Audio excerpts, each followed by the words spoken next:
We are recording.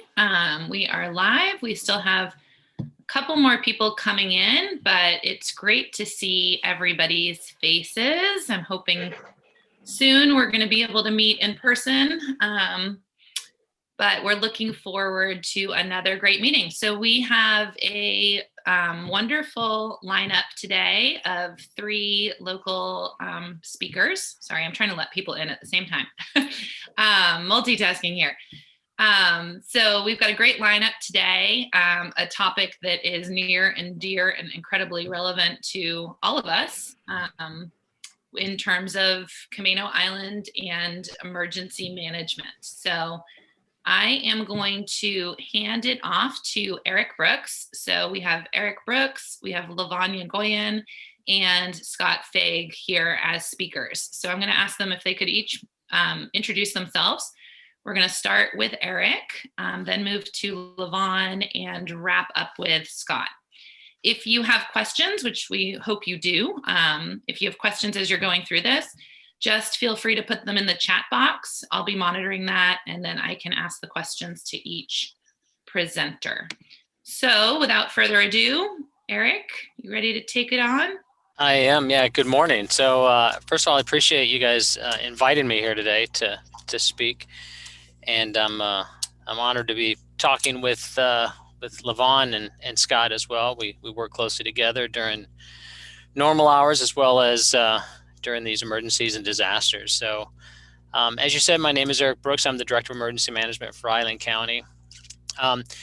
We're covering business preparedness since this is the Chamber of Commerce, and that's a very, very broad topic as far as preparedness. And in emergency management, we tend to focus on all hazards. So it's kind of the philosophy: if you're ready for one major disaster, you're likely to be ready for a lot of different disasters. And that's become evident during this pandemic. I think before last year, our focus was always on earthquakes. That's going to be the big and the bad that comes and impacts Camano Island and Island County as a whole, as well as the Pacific Northwest as a whole. As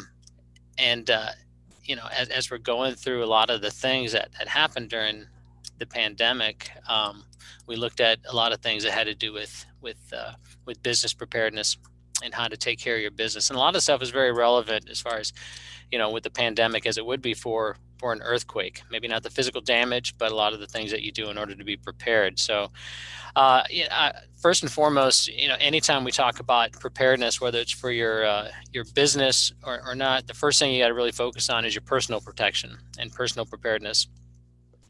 Because you're not going to be ready to keep your business going if your home is not ready and if your family is not ready. So we always stress personal protection, personal preparedness first and foremost. Take care of yourself and your family, and I imagine that Levon and Scott will probably talk a little bit about that. So community preparedness. So we look at this as like a bullseye. So right there in the center is your family. So that's what you start with. You're focusing on your family and yourself, making sure you're prepared. And then you start to branch out a little bit and you start to think about your neighborhood and your community. And so, community preparedness is extremely important. And the one thing that I've always, I represent all of Island County and I travel a lot through, both islands and as well as other counties as well. And one of the things that never ceases to impress me is that sense of community on Camano Island, whether you're an individual, whether you're a neighborhood, or whether you're a business. The one thing one strength that Camano Island has is its community and its sense of community and how everybody steps up and helps each other.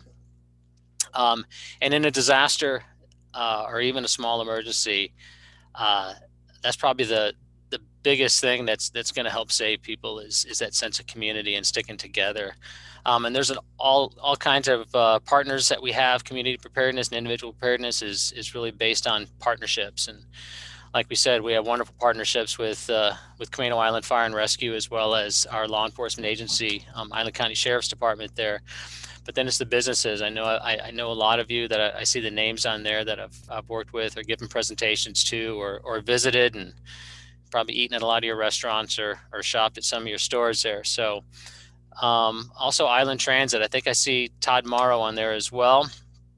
And Todd and I were working at a clinic on Whidbey Island the other day as far as giving vaccines out. So I've always really appreciated that partnership as well. And then we got loads of service organizations around Camano Island, and we call them COADs and VOADs. So we got community organizations active in disasters, as well as volunteer organizations active in disaster.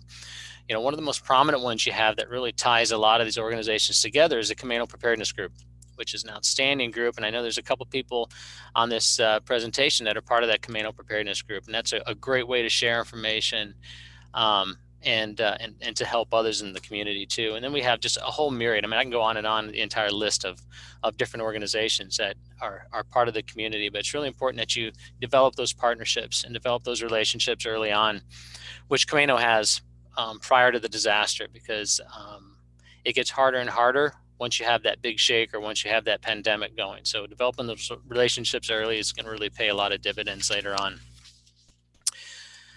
So I'm going to focus on the business side of it, and then certainly you have a lot of time for questions, and I'll answer. Sorry about that. I forgot I had my phone ringer on here. And then we can answer questions about other things that come up. Like I say, it's a very broad topic, and a lot of people have different focuses that they want to concentrate on. But as far as business preparedness, planning and preparedness, these are the steps on building your planning and preparedness for your business. Really what you want to do is you want to determine what the hazards are threatening your business. You want to do a risk and vulnerability assessment, do your impact analysis, as well as your continuity plan. Insurance coverage is extremely important, and not just getting insurance, but making sure that it's consistent throughout. Review it yearly. And then you want to make sure that you have those vital records, because if something shakes or your building is damaged, you want to make sure that you have those vital records that you can utilize and get access to. And then having a plan is wonderful, but you certainly want to be able to test those plans periodically, whether it's evacuation or shelter in place or anything like that. So the first thing is what hazards actually threaten Island County. We just recently finished our multi-jurisdiction hazard mitigation plan. Camano Fire Rescue was part of that, as well as all the different jurisdictions on Whidbey Island. These are the threats that we identified as the most prevalent in Island County. Some of these are obviously a little bit more serious than others. Earthquake was always the first one that came to mind before the pandemic. Now people kind of wonder, why are we worried about an earthquake? Landslides, flooding, things like that. Severe weather. We just went through some cold weather and some snow. Wasn't nearly as bad as a couple years ago, but it certainly can be. A lot of businesses were shut down during that time. Then, of course, we have tsunamis. You wouldn't think volcanoes, but especially Camano Island being as close as you are to some of the active volcanoes, and a lot of people work in those areas as well. Volcanoes and wildfires are a threat to us. This year's hazard mitigation plan does not include man-made hazards. That was a recommendation of the state. That's addressed in other type of planning documents, but that's certainly something we realize now that we have to take seriously, and have to make plans in order to address those. So the first thing is your risk and vulnerability assessment. It's important just to kind of take a step back and analyze what exactly can happen to your business. There's a lot of different hazards that you have to consider. And it's not just those individual hazards that we addressed in the previous slide, but how big is big and how bad is bad, and also what are those secondary effects of the incident. So we talk about earthquakes and what exactly can happen in an earthquake, but you got to think of those secondary effects, like your loss of power, your distribution chain. How are you going to get your supplies in? If you're like a retail, are you going to be able to get product to sell? Things like that. There's a lot of different things that you need to consider as far as the risk from hazards. First and foremost, like we always talk about, is life safety. So you want to make sure that you're able to mitigate any injuries and illness to your personnel and family. And then of course you want to protect your building. There are a lot of different benefits of doing different mitigation projects for your building. A lot of times there's insurance discounts and things like that, loans that you can get in order to harden your structure, not just physically, but in order to keep your business running. Some other things that we consider in our mitigation plan are environmental impacts. And then you also want to talk about the relationship with your customers as well as the community. What kind of services do you provide? I know that Island Transit, considers this quite a bit. As far as the pandemic goes, so I know we have some of our pharmacies that are providing vaccines, and one of the things that they're struggling with is the public perception as well. So, how does that impact the community? So you want to look for your vulnerabilities. We talked about a lot of these. So looking at your structure, if you do have an earthquake, if you do have a flood, what are some of the deficiencies in your building structure? Do you need to retrofit some of your buildings? Do you need to improve some of your IT systems, your processes? How do you want to harden those up? How do you want to make those resilient to any kind of damage? Or how do you want to be able to strengthen those so you can bounce back? Retail has gone through a lot of this now since a lot of the regulations that have come down as far as limiting people into your store and even closing that. They had to really change their model and do a different type of delivery models. Restaurants the same way, to do takeout. And then you want to concentrate on your loss prevention programs as well. Then you want to consider the impact. If a disaster did happen, how are you going to deal with the loss in your sales and your income? Are you able to absorb some delays in some of those sales or incomes? And this has been a big one too with the pandemic. It would be the same with any other kind of disaster, is if you do have increased expenses as far as your overtime, your labor, if you have to hire additional personnel, if you have to get additional equipment or consumables in order to keep your business running, are you able to absorb that? When we talk about any kind of regulatory fines, there might be some kind of penalties. How would you handle customer dissatisfaction or a defection?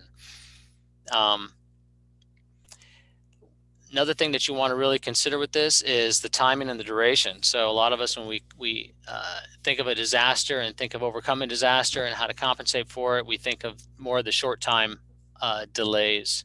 So this delay might be 2-3 days for a winter storm. We find out with the pandemic now that the delay, that we thought was maybe going to be a couple months, is now going on a year now where we have the regulation. So, when you start thinking about your business planning, emergency planning for your business, you got to think, how would you handle it if it's of a longer duration? And also for the timing of that. So we had a lot of festivals when this pandemic first came up. We had a lot of festivals, and it was approaching spring and summer. And that's usually the biggest time for a lot of our tourists to come in here. So one of the examples I can think of is the Mussel Fest, the Arts and Crafts Fair, different things like that, that a small community like Coupeville, they really rely on those. And so the timing of the pandemic couldn't have been worse for them, because they lost a whole lot of revenue from that kind of thing. Camano Island has the same issue with the holidays and everything that came, and they lost a lot of business with that.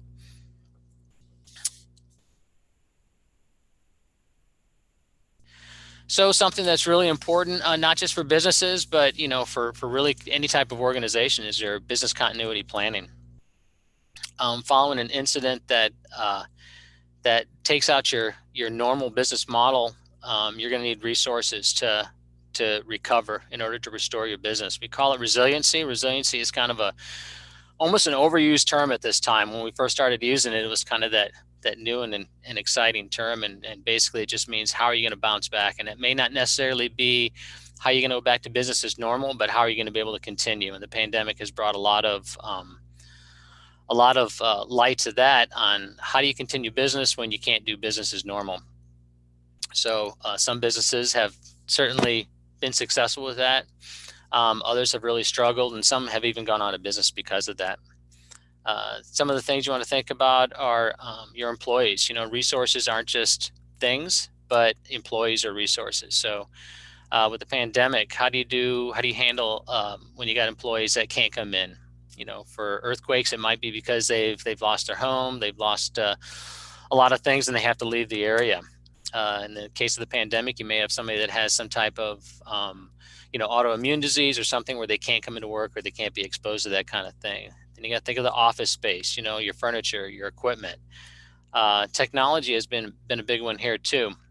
I know with the county business, a lot of the employees had to stay home, and the county still had to maintain its business continuity. So they had to figure out how are we going to quickly be able to switch from working in person to being able to work at home. And a lot of that was building up the IT infrastructure, getting laptops so people could work there, finding different ways of meeting. Hence why we're doing this via Zoom rather than in person here. Other things, production, you know, do you have the machinery, the equipment to handle that? Huge thing, you know, pandemic has really limited some of the supplies of things. That's why we have the picture of the empty shelf up there. But let's think about an earthquake when you have businesses that are trying to run. And one of the things, if we have a major earthquake in Island County, probably even more so than the physical damage is going to be the loss of our supply chain, because the I-5 corridor is very susceptible to damage, and it's going to take months and if not years in order to restore that. And a lot of our stuff comes from off the island. So how are you going to get those raw materials? How are you going to get those goods and services in order to keep businesses running? Utilities, you know, if your natural gas is out, if your water's out, if your sewer is destroyed, we have telephone, internet, things like that. How are you going to function if you can't function as normal? And since all resources, they can't be immediately replaced following a loss, you got to estimate what resources will be needed, not just for the hours afterwards, but days and weeks following some type of incident. We talked about insurance. You want to review your, not only have insurance, but you want to be able to review it yearly. So you want to assess your risk. So you want to think about what kind of accidents, what kind of natural disasters, or even lawsuits could damage your business. And if you need help, one of the sources that we look up is the National Federation of Independent Businesses. And they have some good resources for choosing insurance that's going to help you assess your risks and to figure out what kind of insurance you really need. You want to find a reputable licensed insurance or licensed agent. And that's someone that can help you find the policies that are going to match your particular needs. You definitely shop around. You know, there's a lot of prices and benefits that vary a great deal. So you really should compare your rates, your terms, and what are the benefits of the insurance from several different agencies. And then again, like we said, it's really important that you reassess that every year. Businesses grow, liabilities change. So if you've purchased or replaced any kind of equipment, if you expanded your operations, you need to contact your agent and discuss any kind of changes that may affect your policy. We talk about vital records, and the key phrase, I always think of the double D, and that's the duplication and dispersal. So you want to make sure that you have backups of all of your vital records, anything that you're going to need in order to either prove income or show that you have insurance, show that you have certain documents. And then dispersal, the recommendation that I found was make sure that you're storing it off-site. They say at least 15 miles away. In the case of our earthquake risk, though, having it a little bit further away is probably a good idea, because I know a lot of people that save it on their own personal server, but their own personal server is right there in the next room. It's probably a good idea to have it probably in another state as far as the Pacific Northwest goes, because the entire West Coast would be impacted in the case of our largest risk, which would be a Cascadia subduction zone earthquake. If I'm talking too fast, please let me know. Give me a high sign or something. I know we got limited time and I want to save time for questions. And I got up real early and I've had so much coffee right now. So it naturally makes my lips move a little bit faster here. So you're doing great, Eric. Wonderful. Thank you. So I included some additional resources on this, and I'm going to share this presentation with Jessica, and a lot of these resources will also be found on our website as well. I have hyperlinks to all these. Ready.gov is always a good resource. That's the FEMA source for it. Department of Homeland Security has a site called Prepare Your Business for an Emergency. FEMA, again, has Earth Mitigation for Business, which is really good. The Institute for Business and Home Safety. Out of all these, the one I really like, and it's because they put a lot of effort into consolidating a lot of this information, is the Business Recovery Guide. And I don't know if you can see my little cursor here, but that one's right there. And I really like that one. When I speak to other businesses or anybody asks me for any kind of opinion, that's the first thing that I pull up is that. And that's because they not only is it a good and short guide, but it also offers a lot of the additional resources and a lot of the different funding streams that might come down to help support businesses afterwards. And that's things like the FEMA disaster assistant, SBA loans, any kind of tax relief and things like that. So I'll not only send the link to that, but I have a PDF of the Business Recovery Guide because I use it so often. So I'll send that out as well. And then also the other one is our website, and I plug our website only because the website is not necessarily for me. That's for the community. It's for businesses.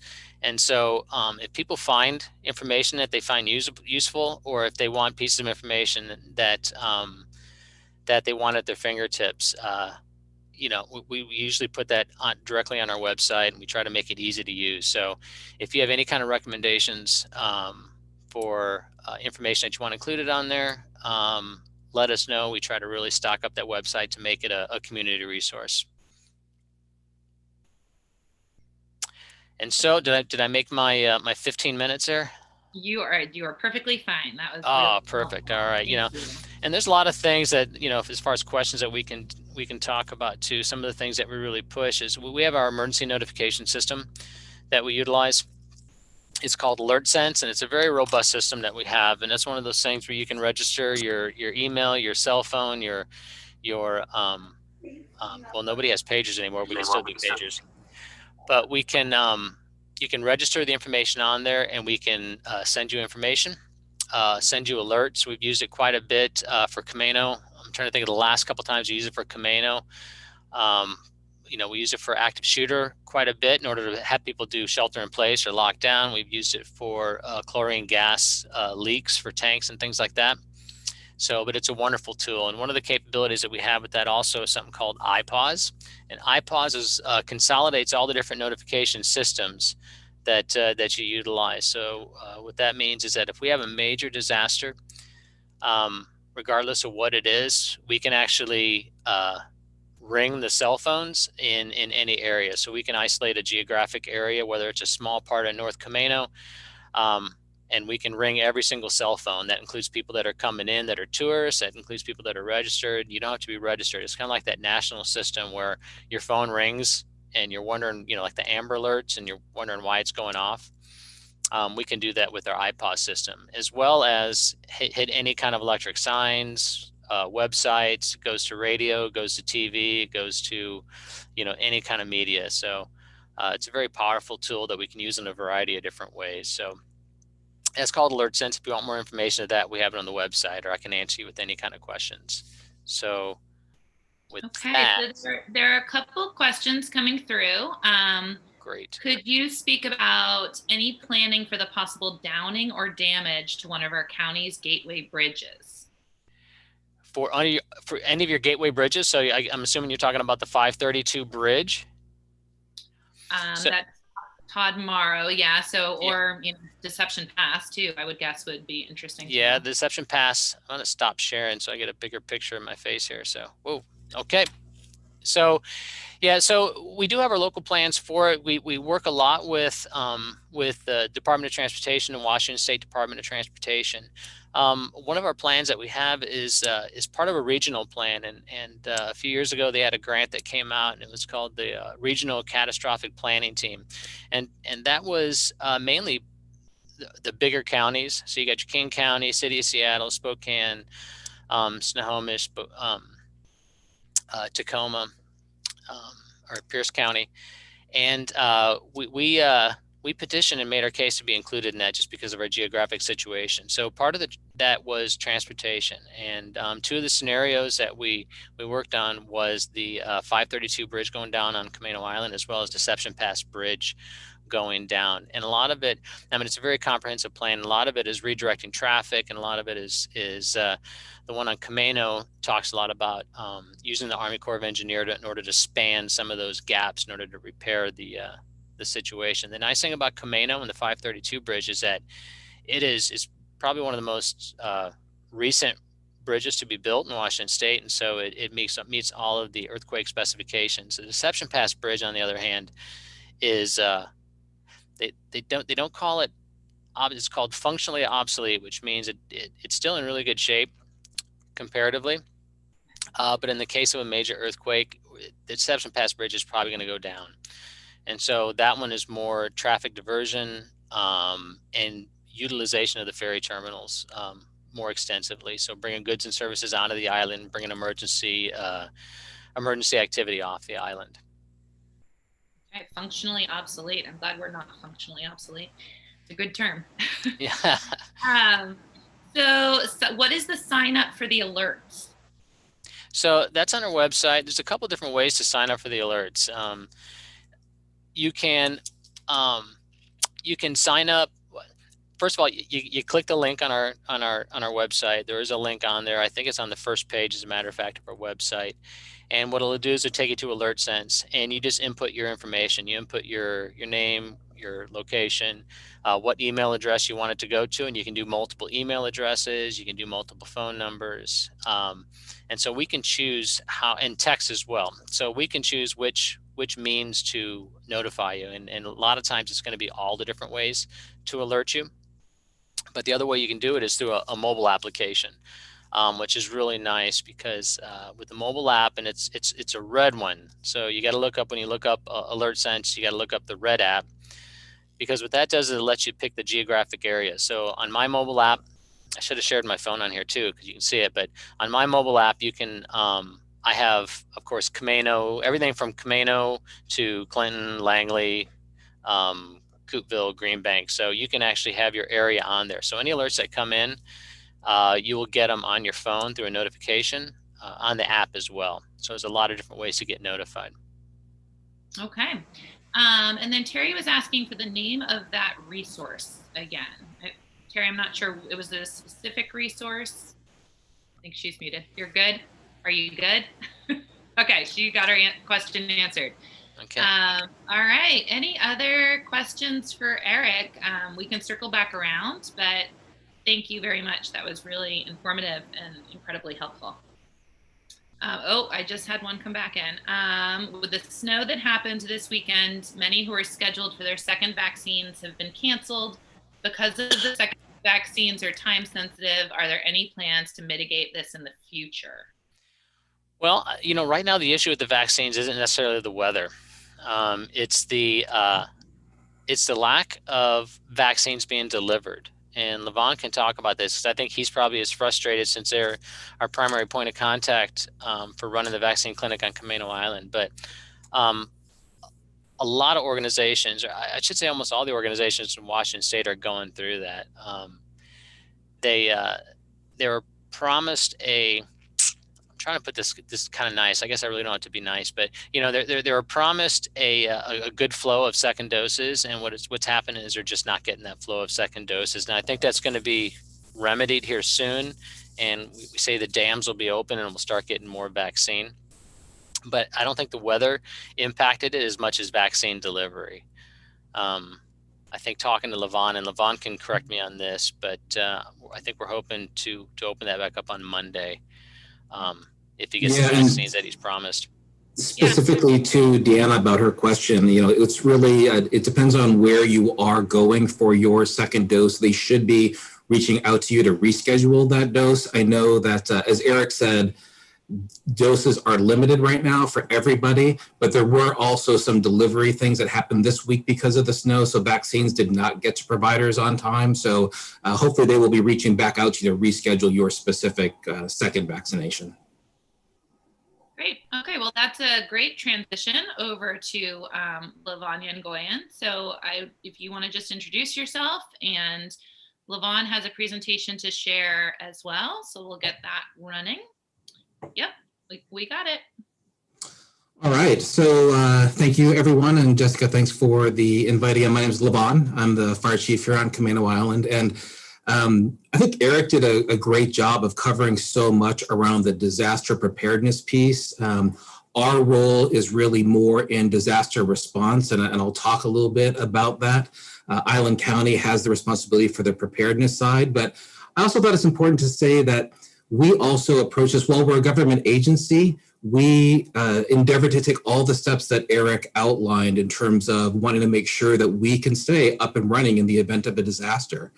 We upgraded all of our facilities about 10 years ago so that they meet current seismic standards so that they're still standing in the event of an earthquake. We do worry about our records retention. We store it offsite as well as in the cloud. We review our insurance every year. We do stockpile water and food for the firefighters that live at the stations for 24 hours at a time. We have backups for all of our positions so that if something happens to our payroll person or our medical services officer, we have other people that can step in. So again, listening to his presentation was a great reminder for me about the steps that we've taken and the need to, go back and refresh some of those things and make sure that those are all up to speed, because as we all know, we never know when something like that may happen.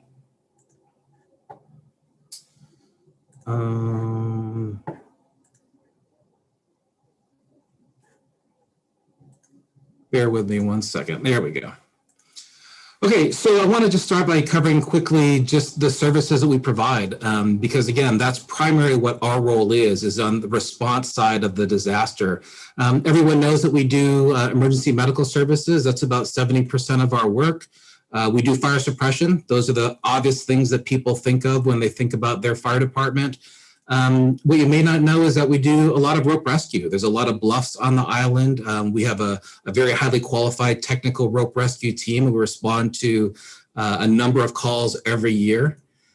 We do a lot of marine rescue. Makes sense, right? We're an island. Not only are we surrounded by water, but we really have shared jurisdiction over water with a lot of the fire departments from all the different parts of Whidbey Island, as well as over in Snohomish County. So marine rescue is, in my mind, one of the most important services that we provide.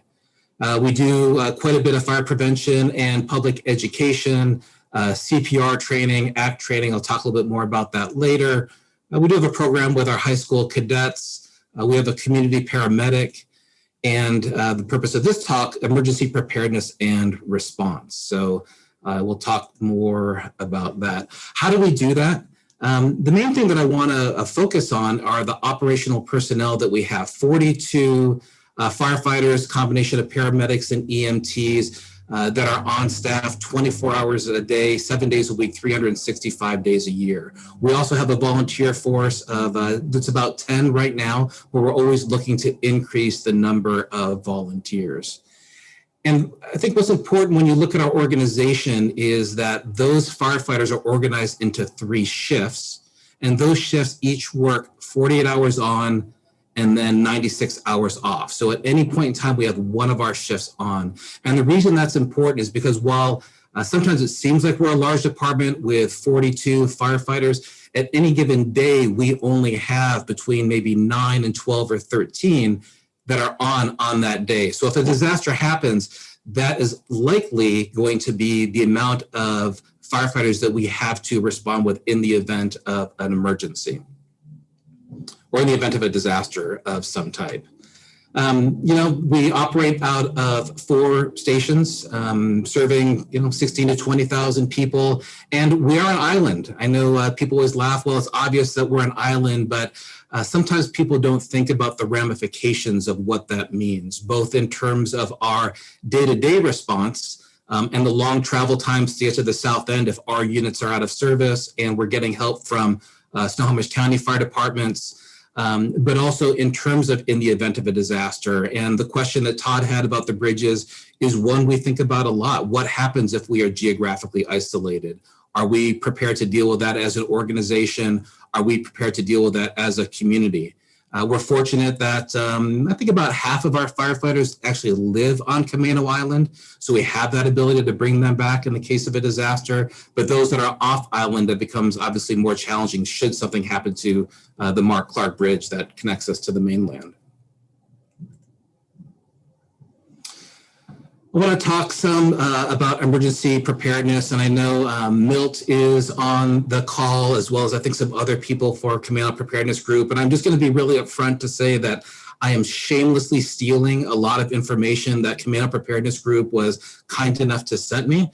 But in addition, I'm going to shamelessly plug what they do as an organization. I cannot say enough for the group that both runs CPG and the members that are involved. I would say that, you know, one of the best things that you can do to be prepared for an emergency on Camano Island is join and get involved with the Camano Preparedness Group. We work really closely with them, as does Eric.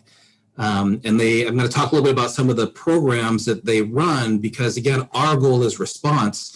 They are there to help everybody be prepared. So again, thanks to CPG for some of the information that is here. And in fact, this is their definition that I took from one of their presentations. An emergency is what we deal with every day. Something happens, somebody's sick, there's a car accident, they call 911, and we, the fire department, respond. That's every day that happens. A disaster, though, I think is really important, and people understand that it's different, that the communications are going to be often overwhelmed. You may or may not be able to get in touch with 911. Power may be out, phone lines may be out. Again, we have maybe 10 people on duty in any given day. It's highly likely that we are going to be overwhelmed if we have multiple houses that have collapsed, if we have fires that are going in multiple areas, or tens, hundreds, however many people injured. Our resources are quickly overwhelmed. We talked just a little bit about isolation. Again, it's a very real thing, and we all think about the bridge going down and being isolated from the mainland, but really it's very easy for us to just isolate certain communities. I know in some of our windstorms, we've had the entire south end of the island, south of Eldra Bay store, that was cut off by a couple of big trees that were down. The windstorm that we had a few weeks ago cut off certain parts of the island or made access really difficult, where we had to drive around to different areas. So again, we're not talking about emergency response, we're talking about disaster response. So what can you do, again, as a business? I think Eric did a great job of talking about what the businesses can do to be prepared and have that resilience to survive whatever disaster it is. So I'm really gearing this towards more about what the people can do as individuals. It's easy to say be prepared, but none of us, well, maybe not none of us, but sometimes it's hard to know exactly what that means. So in my mind, it comes down to three things. Be prepared to help yourself in the case of an emergency, be prepared to help your neighbors, and be prepared to help your community. As I mentioned, this is Dean Spierbecker, our community paramedic. We do a lot of training that's out there. The ACT training is a new program that he started about a year and a half ago. It's a condensed class that teaches people just some of the basics of the life-saving skills that they may be required to perform, maybe just in a disaster or maybe just day to day. How to provide Narcan for somebody that's having a drug overdose, how to do hands-only CPR and keep somebody alive if they're in cardiac arrest, and how to apply a tourniquet and stop major bleeding. We have had to put that class on hold due to COVID, but once we get up and running again, it's a great class that teaches you the basics. And this goes back to, again, just being prepared as individuals. It may come in handy on any given day, likely going to come in handy in the event of a major disaster. Again, from Camano Preparedness Group, are you prepared on your own? The previous recommendation is that you should be able to have enough resources in your house to survive for up to 72 hours. And I know now they're talking about it could be quite a while before you are able to get help. Certainly for us, again, being a little bit more removed from the mainland, having the bridge, it could be quite a while. We look at what happened with Hurricane Katrina. We look at what is going on currently down in Texas. It's easy to think, oh, I can last for a couple of days, but in truth, it could be quite a while before we get any significant amount of help to the island. What does that look like? A gallon of water per day, a second of gallon of water per day per person for your basic hygiene, stocking up on food, making sure that you have enough to get by for, again, at least 3 days, but preferably longer. Medications are really a big one, and we deal with that both in terms of disaster preparedness, but also just in terms of when we have fires in people's homes that they need to have extra medications or access to their medications. We're all painfully aware that we lost our only pharmacy on the island a few years ago. This is one of those things that people need their medications, and something that we should be thinking about keeping on hand and in stock to last if we weren't able to get refills on a regular basis. Remember your pets. I think that's a great message. I know with COVID going on and everything else, one of the things that we did was we stocked up on dog food for our dogs, and because they're important to all of us and they're part of our families, and we need to take care of them as well. Commando Preparedness has a lot of great information. This is a link to an emergency preparedness guide. Again, if you join up with the group, they have all sorts of information about what you can do personally, kits that you can buy, training that you can get, things that you can do to make yourself better prepared individually for a disaster. So be prepared to help yourself. Next, be prepared to help your neighbors. And this is a program that they do in conjunction with ERIC and emergency management that I just think is really incredible. And for those of you that don't know it, it's called Map Your Neighborhood. And the idea is once we can take care of ourselves at home, how do we take care of those that are around us? How do we know what resources are in our neighborhood? Do I have a couple of doctors that live here, or nurses, or people with medical training? Who's got a generator in their house? Who maybe has a skill set that can help me get a roof over my head in the short term until I can get my home rebuilt? And that's what this program is all about, establishing a lead, mapping pieces in your neighborhood so you know who lives where. Are there certain individuals in need that may be elderly people that live alone that might need some help? And then coming up with a list of, again, knowledge, skills, equipment, supplies that may be in your neighborhood. I really think this is a great approach, getting away from just our individual preparedness to then looking at those around us that we can help immediately. And again, it's this type of stuff that I think will do the most for us, because we're going to be prioritizing the incidents that we respond to based on severity, and we just want to make sure that everybody else can sustain and take care of each other until other help can arrive. They also teach you about kind of what to do in the event of emergency in terms of take care of yourself, protecting yourself, checking on your home, and then getting out and helping the rest of your neighborhood. And the next piece is, how do we do more as a community? This is another program that I just highly recommend people that are interested to get involved with. CPG hosts this in conjunction with ERIC and emergency management. And it's called Cert, Community Emergency Response Teams. You take the class. I couldn't tell you exactly how many hours it is. I'm sure Eric or Milt could jump in and tell you that, but these are the topics that they cover. And again, just a little bit more advanced information for CERT members on how they can help in terms of some type of disaster. Communications is always going to be an issue. We have an active amateur radio club. We have facilities at our stations. I know at the new county building, they're working on some facilities there so that in the event of a disaster, if phones go down, if some of our normal communication systems go down, they can come and support us. They can communicate out to the neighborhoods, communicate to other resources, and help us maintain that communication that's really just going to be critical for communicating what our needs are and what the situation is here on Camano Island.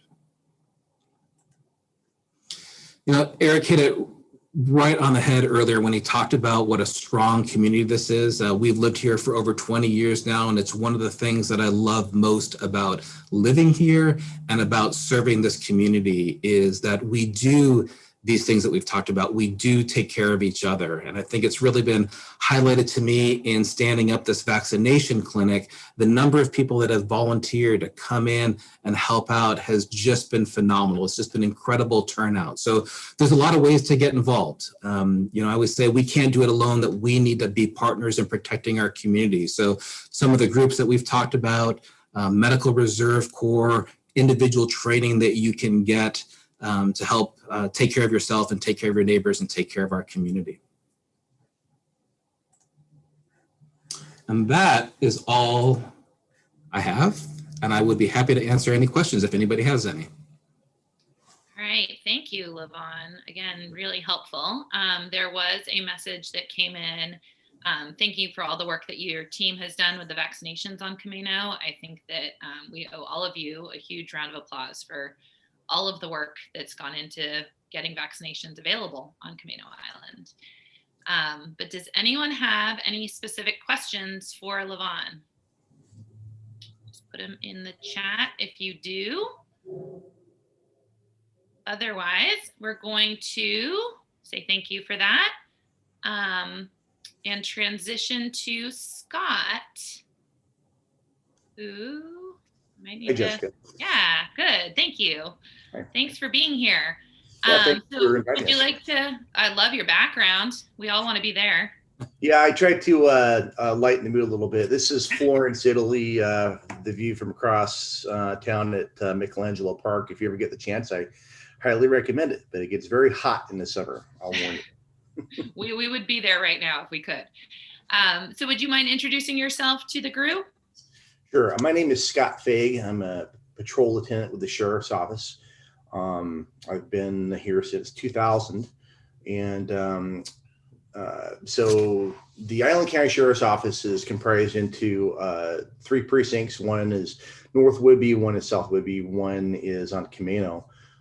Currently, we have 10 deputies assigned to Camano. And when I started here 21 years ago, we had 9 deputies assigned here. So we're one of the lowest staffed agencies in the state on a per capita basis.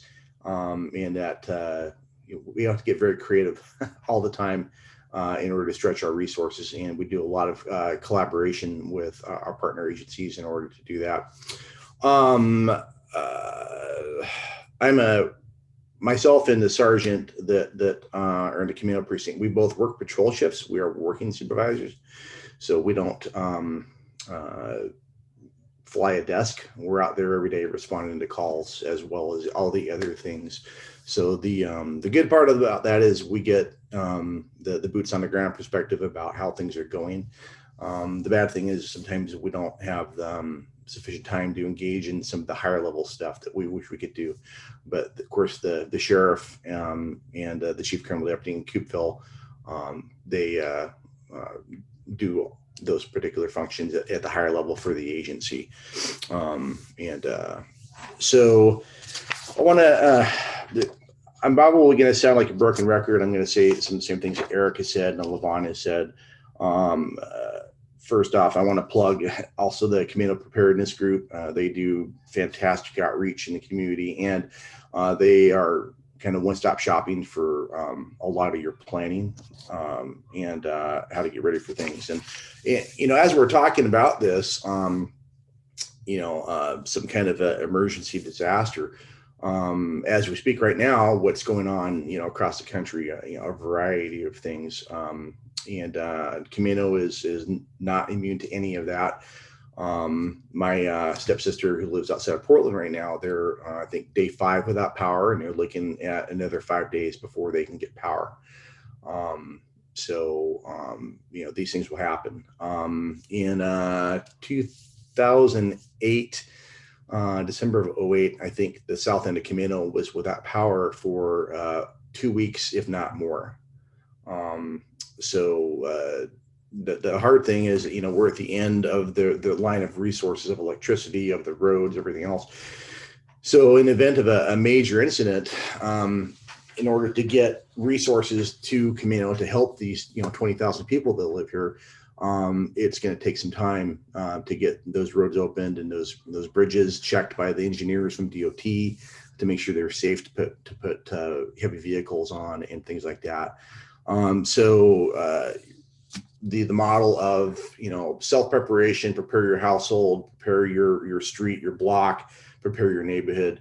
That model is really important, and I've seen recommendations of you should have 10 days worth of supplies. You should be able to be on your own for 10 days. And I think that's probably pretty applicable to Camano due to our geography. We are very subject to the geography. And then that drives the decision, do you bug in or do you bug out? So if you have medical needs and you don't have a generator, but yet you have an oxygen generator because you're on oxygen because of your medical situation, you can't bug in. You probably need to bug out. Can you? Right. So when we look at strategic planning, there's a bunch of different tools for that. I tend to use the SWOT, strengths, weaknesses, opportunities, and threats. So, strengths of Camano, obviously everybody's talked about the community, work together, neighbors helping neighbors. People live on Camano, people choose to live on Camano because of the community, because they can be neighborly with their neighbors, right? And that neighbors helping neighbors, that generosity, that working together, that happens daily, and happens in snowstorms or any other type of event that we have here. There's always people that, they get in their 4x4 pickup truck and they go around and they pull vehicles out of the ditch. I love to see that when it happens. So there's all kinds of ways that people help each other. Weaknesses, obviously the geography and the infrastructure. We don't have a lot of infrastructure. We don't have a lot of redundant infrastructure on Camano. We're fairly minimal infrastructure. How many times have you been in the Camano crawl? And if you get one collision somewhere between I-5 and the plaza, that backs up traffic for a long time. If it was a serious injury collision, like a fatality collision, the road might be closed for, hours and hours and hours, right? Let alone an earthquake or something like that. That's obviously a weakness or a challenge on Camano. And that the roads affect everything that we do. There's only so many roads, and they're not going to be able to put any more. So that affects your ability to get help. It affects your ability to get tow trucks. It affects your ability for fire and ambulances to go across, or law enforcement, for us to back up Stanwood, or Stanwood to back us up. So it complicates things. Opportunities, obviously, you work together, pre-plan, look at recent and current events that could inspire action, right? So I made a list of some things that have happened, since I've been at this agency.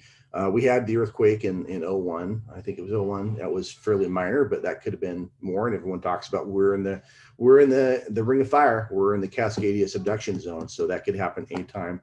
Snowstorms and ice storms, those are every year we get some level of that type of an event, some worse than others. And so that's a huge thing. Windstorms, when the wind blows, obviously, we're all used to what happens when that happens. Trees go down, the roads get blocked, power lines come down. It can take a while to get fixed, things like that. Obviously, it can get very dry, so you're looking at fires.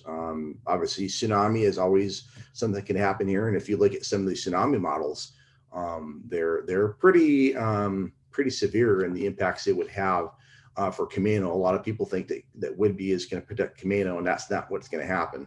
That water is going to go around Whidbey both ways, and when it goes to the south around Whidbey, it's going to come up Port Susan and run everything over.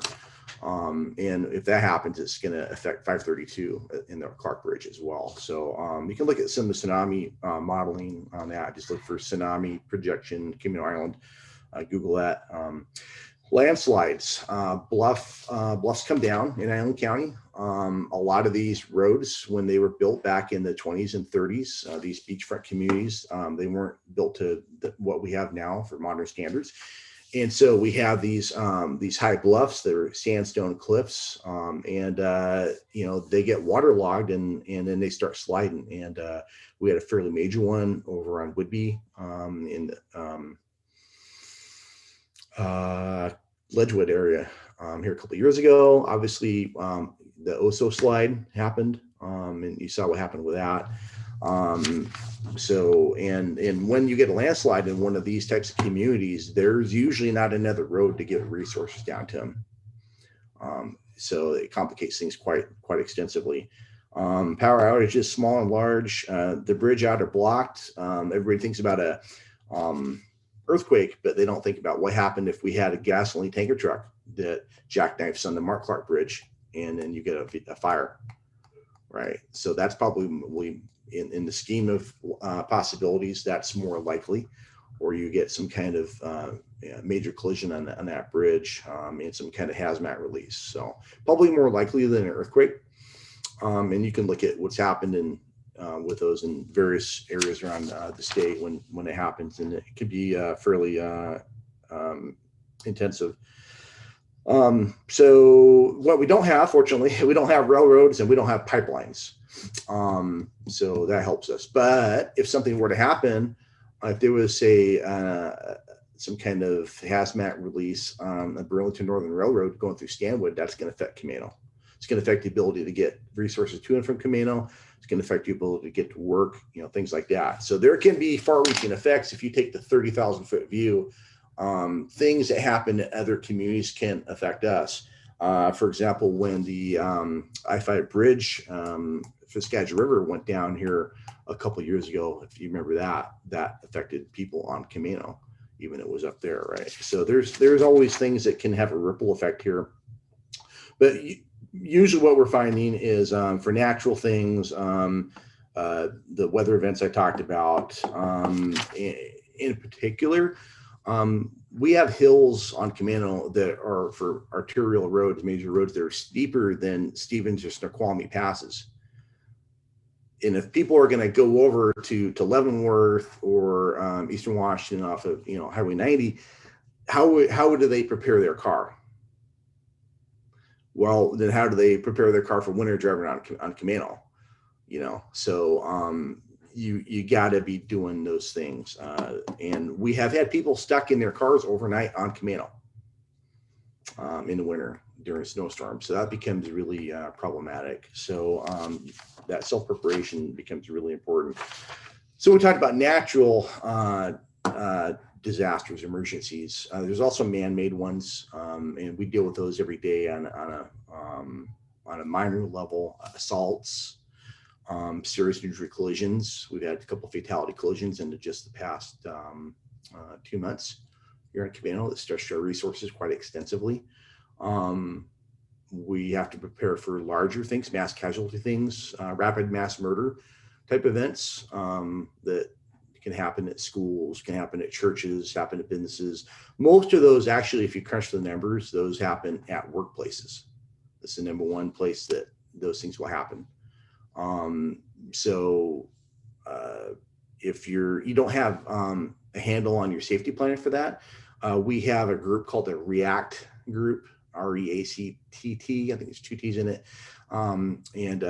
So it's comprised of law enforcement officers, and they're based out of Whidbey, but there's not extra people. It's deputies and city officers in the group that we have, that they already do their normal jobs, and this is something on top of it they do. They go to businesses and churches, county offices, anywhere that they're requested to go and speak as to rapid mass murder type incidents, and they apply the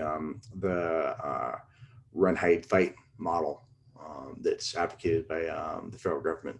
And that's pretty widespread. So if anybody wants to have them come out and brief your business or your organization, go ahead and feel free to reach out to me. My email is Scott F, SCOTTF at islandcountywa.gov, or you can get a hold of me through dispatch, and that's 360-629-2224 for the non-emergency line. So just before I forget to do that, because I don't have a PowerPoint. So when we talk about all those things, obviously there's some things that have been covered really well, but I would advocate 10 days of supplies. That would include, meds. It would include batteries. If it's dark half the time and more so in the winter. So you need to have illumination. You need to have heat. There's a thing called the rule of threes when it comes to survival. You can survive for 3 hours without shelter. You can survive for 3 days without water. You can survive for 3 weeks without food. And that would be for a person in really good condition. If you're medically fragile or a younger person or older person, something like that, those numbers go down quite a bit. And of course, in extreme temperatures right now, the 3 hours wouldn't hold up, right? So, but that's a basic rule to look at. So what can you do to prepare yourself in your household and in your neighborhood and all that? And Eric and Levon talked about a lot of that already, so I won't try not to be overly redundant here. One of the things that we see a lot when we're out there working a road is closed situation, whether it was a major crime scene or whether it was a serious injury collision or something like that, a lot of people on Camano, they stick to the main roads and they don't know how to get around. They don't know the detours. And the thing is, because of our staffing and because of the road department staffing, it's something that occurs especially after hours. We can't set up a detour right away. We'll be there. The fire department will be there. We'll do best we can to flag traffic locally, or we may block the road. There's a movement to close the roads until we get the emergencies handled and people off on their way and stuff. That way, public safety people aren't getting run over, because that happens with distressing regularity. So we're very often moving to closing the road now until such time as we have the fire apparatus and the aid cars can depart the scene. We moved out here a couple of years ago at the urging of the fire department, and Levon can talk about that more if he wants, but and it just makes a lot of sense, right? So the point being that if the road is closed for whatever reason and you need to get home or wherever you're going, you need to know the detours on Camano. So it would be good in normal circumstances to familiarize yourself with, how do I get around, right? I know a lot of people, when Cross Island is really bad, or Camano Hill Road is really bad, what they'll do is they'll try to drive around on Sunrise, which also has its own challenges, or they'll drive all around to North Camano. But do a little research and figure out, what are the detours that I could take to get home. But on Camano, there's, depending on where you live, there may not be some great things. So then it comes down to, do you turn around and go home? Do you take a chance of putting in the ditch? Do you bug in? Do you bug out? Right. So there's some things that can be done for pre-planning. Is, know your detours. What are some alternate ways you can get home? That comes up quite often. Something else that I want to plug too is if you call 911 from a cell phone, it's going to go to a tower. It may not go to the closest tower, right? It may not go to a tower in Island County. So there's a number of towers you can see on Camano, but because of geography, that signal from your phone, it may go to a tower in Jefferson County, Skagit County, Snohomish County, King County, Whatcom County. So when you call 911 from that cell phone and it goes to, say, Whatcom County, and you're on Camano, you need to tell them, first off, always, if you could just get out, 4 or 5 words where you are. They need to know, first off, where you are, and then what your name is, and then what you have, right? And the dispatcher will take you through those steps, but it's really important for you to say where you are. I'm on Camano Island, and that way that dispatcher at that other dispatch center will know, okay, I need to transfer this call to Island County Dispatch so we can get help on the way.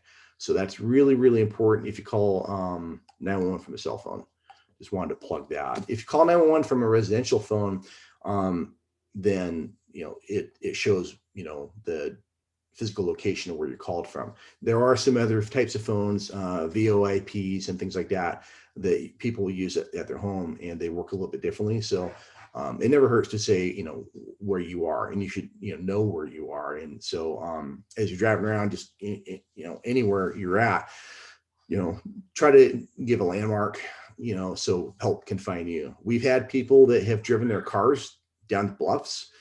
We've had people that have driven their cars into gullies, and they don't know where they are. And so if they're still on the phone, we get people close and we have them, okay, can you honk your horn? Lay on that horn and don't let up, and that's sometimes how we find them. But that's really, really important. And it's the GPS capabilities of your cell phone can vary quite widely. We've had times where it was dead right on top of them, and other times when it shows you in the water in the middle of Port Susan Bay. So really important to give your location as best as you can, or proximity to a landmark. What else? So law enforcement, we handle, when it comes to emergency stuff, the safety of persons and property. Once that's established, then we look at, helping with search and rescue or welfare checks, things like that. And then it comes down to oftentimes to having the roads open to get the resources there. Resource could be a tow truck. Resource could be getting that fire truck or the ambulance through.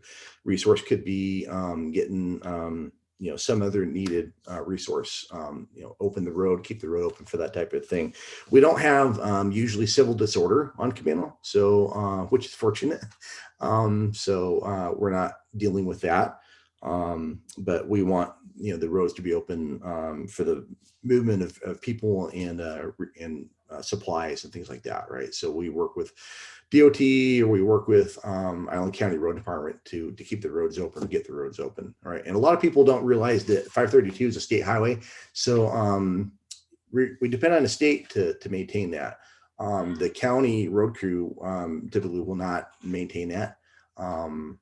And it's up to the state. So it's the end of the road, literally, right? So sometimes it can take them a while to get there. So there is that. We have minimal staffing. So we try to have 2 deputies on at a time. There's a lot of times when there's only 1. At shift change or an overlap day, there might be 3, there might be 4 for a short period of time. But if we have say a domestic violence arrest, and that person has to go to jail mandatorily by law, that's a long drive. It's a 3-hour round trip minimum in good weather and good traffic conditions, right? So that means you got 1 deputy working the island, right? And so we can be stretched really thin on our resources. Some of our people live on islands, some of our people don't. So sometimes it's hard to call people out. What else? Anyone have any questions for Scott at all? I think it's been a great, a little bit of a different perspective of what we're dealing with here on Camano. So if you have any questions, or if Scott, if I didn't mean to interrupt you, but Sure, no. Then just put them there in the chat. But I really appreciate everybody's time and information. Scott, if you had to choose one thing that a business owner or a Camano Island resident could do right now, what would you say? For for disaster preparation? Just for either disaster preparation or general safety. I mean, a lot of these business owners also live on Camano. Right. Well, I think the disaster prep's been pretty well covered, but I made a list of crime prevention stuff that I could go over here with a little time. Okay. Yeah. Okay. So we separate crime into pretty much 2 categories: crime against persons and crime against property, right? So person crimes, assaults, typically that type of deal. Property crimes. Those are burglaries, those are thefts, things like that. And our on Camano, and because everybody's been staying home because of the COVID, our burglaries are down. Burglars typically don't want to deal with occupied houses or occupied businesses. They want to deal with a place that's unoccupied, right? If the typical burglar methodology that they use, and this is nationwide, it's very successful. They use it because it works. Is somebody will knock on your door, your front door, and if you answer, they will have a story. I'm looking for my friend. You have moss on your roof. I'm a handyman. I'm trying to make some cash. Is that car in your yard for sale? They'll have a cover story. Most people don't think anything of it, and then the person goes away. If you don't answer the front door, they knock louder. If you still don't answer, then they go on around the backside and they look through the windows and they try to say, is somebody home or are they not? If they think nobody's home, then they'll let themselves in. And a lot of people want to live on Camano or in their county, right? We're in a rural county on Camano because of seclusion, right? They want privacy and seclusion, but that's a double-edged sword because that seclusion keeps your neighbors from seeing what's going on at your house. So we don't have a lot of burglaries in neighborhoods. They're usually at houses that have seclusion. So first off, you don't open the door to people you don't know. Keep your doors locked. Not trying to make you paranoid, but a lot of people think, well, I moved here from XYZ city and nothing happens here. No. We have as much meth and heroin and everything else as everywhere else. We have a lot of property crime, right? So you needed to, do some good physical security to prevent these things from happening to you, right? So if somebody's suspicious, go and call it in because oftentimes these people have warrants. If they're a crook, it could be, too, that they're a legit person. Could be that they're the new paper carrier. We have a lot of people delivering for Amazon that they're using their personal cars. But we also have people that take packages off your porch as well, right? So just do some good basic physical security. I recommend you look into a Ring system or Arlo or Nest. You can monitor from your phone. You want a noisy alarm system because once they know that the gig is up, they don't stick around and clean you out. Plethora of systems on available. Take a look into them, talk to friends that have them. They won't work in a power outage situation, but the rest of the time they'll work pretty good for you. If you live down a long secluded driveway, put a gate up and use it. Because a lot of times people have best intentions and they get that alarm system, they put that gate up, they get tired of arming the alarm system when they leave, they get tired of closing and locking that gate, and then that's when the burglar comes. I've had this conversation with people many times, and because they got complacent. So once a year, just from a general crime prevention or fire prevention point of view too, take a camera, and everybody's got a video camera in your phone now. Go around your house and film your house, film your business, film what's there. So that way when the insurance company and you are hassling over what you had there and what it's worth, you take pictures of the serial numbers of the TVs and the different things and the conditions of your if you have collectibles or what have you, whereby value is going to become an issue, right? Picture says 1,000 words, right? So once a year you should inventory your house and take that video and put it somewhere safe, somewhere on the cloud, on a server or something where it would survive that. We've had burglars take DVRs and they'll throw them in the sink and fill it with water to destroy it. So I don't recommend DVRs that are kept on site, or that being your only thing. Thing about DVRs, you can access it, but the burglar can access it too because it's a physical thing, right? It's a box, and it's pretty obvious what it is. So DVR, sure, but have that footage backed up to the cloud. Make sure your lenses are clean. We get very often people who have video of what happened, but it's the lenses on the cameras weren't clean, and so you can't differentiate anything.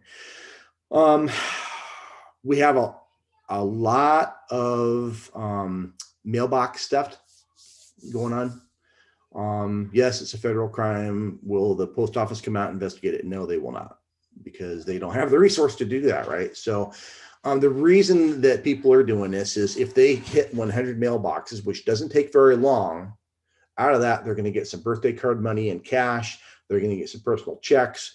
They're going to get some things that are worth some money. And if they can amass, $50, they can buy heroin. If they got enough money for cigarettes, they can buy a fake prescription pill that has fentanyl in it and get high. So it doesn't take a lot of money to keep your habit going. If you are an addict, that's what they do, is they steal things every day. They're like a shark swimming in the ocean. They got to keep moving to keep oxygen coming into them every day. The addicts are out there stealing things, and that's what they do. We have a lot of mailbox theft. So get yourself a locking mailbox. Talk to the post office and see if they have any requirements as to what they want. But put it up, secure it really well. Do they get broken into? Yes, they do occasionally. But for every locking mailbox that's out there, there's 1,000 that aren't. And so typically, they'll hit those. But we have had locking mailboxes stolen and cracked open. It does happen. But you're trying to do everything you do to make it harder for people to get your stuff. Don't put outgoing mail in your mailbox. Don't raise the flag. I call that the honesty flag, right? The honor system, right? If you put a check in your mailbox, put the flag up, that's going to get stolen. Somebody's going to come along and take that. So put your outgoing mail in the blue box there at the plaza, or go through to Stanwood to the post office there, or take it to LJ store. And they can, we don't have problems with those things. Here's another thing.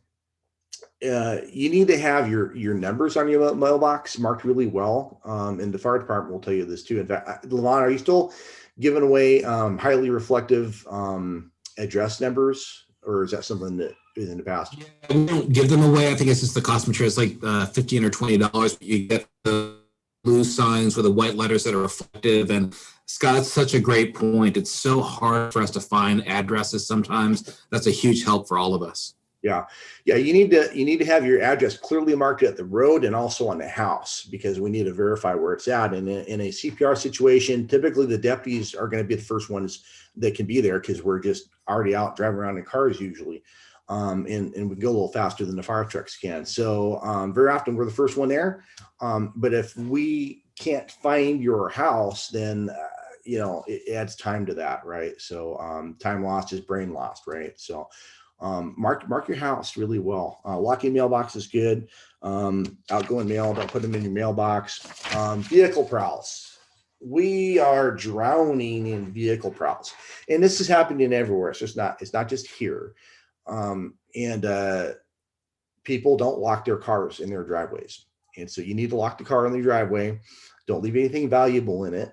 Don't leave your garage door opener in it. We've had times when the bad guy will get your garage door opener out of your car, and you're sleeping in your house. They'll enter your house with your garage door opener and empty your garage out while you're sleeping. That's happened, right? Don't leave anything valuable in the car. Now you may think, well, only thing I got in my car is, some loose change and some cigarettes. When they hit 100 cars, which they will, right, in one evening, in about an hour's worth of work, right? And if they get $2 or $3 in coins from each of those cars, that's why they do it, okay? Because they can take that and they can go buy a whole bunch of heroin with it. So lock your cars up in the driveway. Don't leave anything valuable in there. Trailheads. If you go to the state park or you go to any of the trailheads, we get a lot of vehicle prowls from those places, and people will leave purses and wallets and all kinds of things in their cars. And that guy comes along and looks through the window, and then they smash your window and take your stuff, right? So that's also a recurrent problem. Don't leave anything valuable. If you're going hiking, you don't need a whole lot of stuff with you anyway, right? I mean, you're going to throw your stuff in the backpack, take it with you, but you're not going to leave a lot of stuff in your car. Certainly not. You're going to leave a laptop computer in your car, or you shouldn't, because it'll go away. Let's see. It is good to have a hide key, but not in an obvious place, because if we do need to get into your house, it's better if we don't have to bust your door down. If we have to give you CPR or something like that. And there's been times when we force people's doors down to get aid to them, and now they go off to the hospital, and now their house is not able to be secured, right? So we'd much rather do that. So if you guys want to do that, or your business as well, right? Your burglar alarm goes off, and we get there, and there's no sign of forced entry, and we're not going to force entry to check your business, right? So if there is a code, or if there is a key that can be kept in a safe place that is not obvious, then you can give that information to the code, or where the key is, to dispatch. They can give it to the deputy who's arrived on scene, and then they can enter it and check thoroughly. Because here's an example: you get stay behind burglars, right? You have business. The person who's locking up, 9, 10 p.m., 10 p.m., they're focused on doing the chores, and they're not focused on checking the store for somebody who stays behind.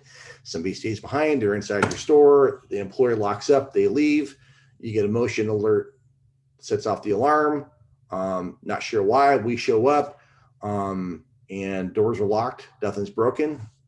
So we leave, right? We didn't check the inside of the business, because we can't, right? Unless a key holder is going to respond, or there's a key or a code there. Well, now your stay behind burglar cleans you out, and then they go out the door, right?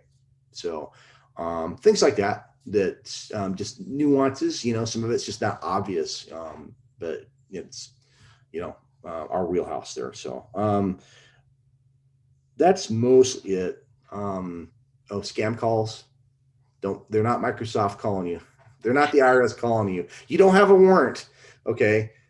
Just hang up on these people. And they're calling from outside of the US. So there's not a lot we can do. I can't reach out through the phone lines and put the gravis on them, because they're in India, they're in Pakistan, they're in Chechnya, they're all these places. They're going to call you. I've had to call from my own cell phone number, because they'll spoof your number. Hang up on these people. Don't give them the time of day. Okay. Well, thank you again, Scott. Personally, I have never taken a video of my house, and I always put mail in my mailbox with a flag up. So I've learned 2 things. Don't do that. I do lock my doors in my car. Does anyone have any questions for Scott or Eric or Levon that you were thinking of? This is all really, really helpful. And I'm thankful to all of the presenters. I also put in the chat box the contact information for Camano Preparedness Group. So as many of these people suggested, they're a great resource to join. And Eric just put in the text that, as an addition, Island County DEM has a preparedness app that will help you make a plan, build your kit, and stay informed. Upgrading it to make it even more powerful and useful. The link is there, and you can search for Island County Emergency Management in your app store. So that's another option. This meeting was recorded, and I'm going to ask Levon and Eric for their presentation. So I will send out the PDFs and the recording of the meeting, so that if anyone wants to resource or access these resources, they're able to. But it's great to see everybody. So thank you again. And if you've got nothing going on, you can always go out and Glass Quest. We've got a couple more days left. Hey, if I could add just a couple things. I know the risk of tsunami came up, and I just wanted to let you know that we have AHAP sirens, which stands for All Hazards Alert Broadcasting, that are being installed on Camano Island for the tsunami risk, and they're in the most impactful areas based on the latest tsunami modeling. So those should be placed early this year, and that's going to be at Driftwood Shores, Iverson Beach, and Livingston Beach. Also, there's going to be one in Deguala Bay that might be heard from Camano as well. So those are some things to take care of the tsunami modeling. We already talked about the phone app. It's a very powerful app, and we are making a lot of improvements to that. So that should be coming in the coming weeks here. But next month, Washington State is also implementing the shake alert. So that's an advanced warning for earthquakes. It's a very short period of time for warning, especially on something like a Cascadia or a Seattle fault earthquake. But it is something that'll ring off on your phone, and it'll give you a little bit of a heads up. Let you know what the magnitude is, what the location is from the earthquake. So to give you a little heads up so you can drop, cover, and hold. Great. Perfect. Thank you. Lots of great resources. So that we've got a lot of comments coming in saying this was wonderful information, and thank you again for your presentations. So it's great to see everybody. Thanks so much.